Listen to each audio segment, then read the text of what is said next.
4세대 실비로 가입하면 보장받는 문제 될까요? 실비보험은 비갱신이 없어요. 모두 갱신 상품입니다. 이 말은 갱신되는 보험료를 100세까지 납입을 해야 된다는 말인 거예요.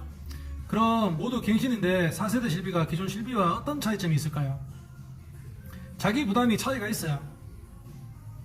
일반적으로 아파서 병원에서 치료를 받으면 병원비에서 급여는 80%, 비급여는 70% 정도 보장을 받고 3세대와는 비교하면 10% 정도 자기 부담이 늘어났고 1, 2세대와 비교하면 자기 부담 5,000원에 100% 보장, 90% 보장보다는 자기 부담은 늘어났어요.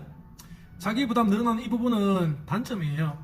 하지만 우리가 알아야 되는 부분은 우리나라 실비 가입자가 3,900만 명인데 청구 이력이 없는 가입자가 전체 가입자의 70%, 25%는 연간 100만 원만 청구한 가입자라는 걸 아셔야 되는 거예요.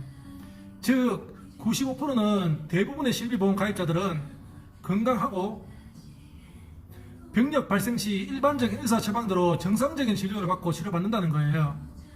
그래야 실비보험료가 앞으로 저렴해져서 100살까지 산다면은 그때까지 저렴한 보험료를 내면서 유지할 수 있는 거예요.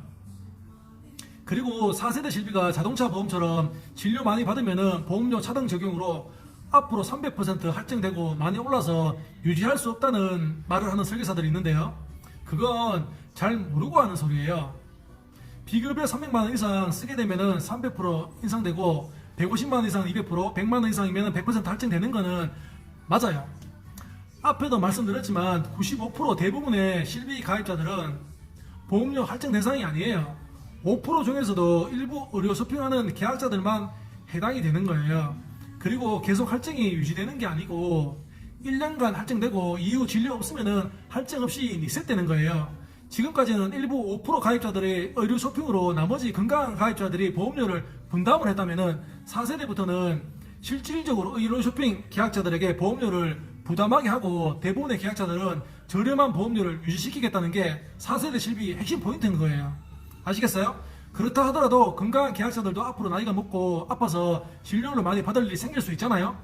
그렇다면 어떻게 되느냐, 건강보험 적용 급여 부분은 차등 적용에서 제외되는 거고 할증이 없어요. 비급여 부분도 100만원까지는 차등 적용되지 않는 거예요.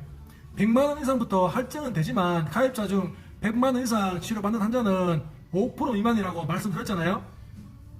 그리고 우리가 암질환, 뇌혈관 질환, 심장질환 및 장기 요양 등급 1, 2등급 판정자 같은 경우는 보험료 차등 적용을 받지 않습니다. 산정 특례 적용 받은 사람들은 해당이 없는 거예요. 4세대 실비보험이 훨씬 유리한 거예요. 아시겠어요?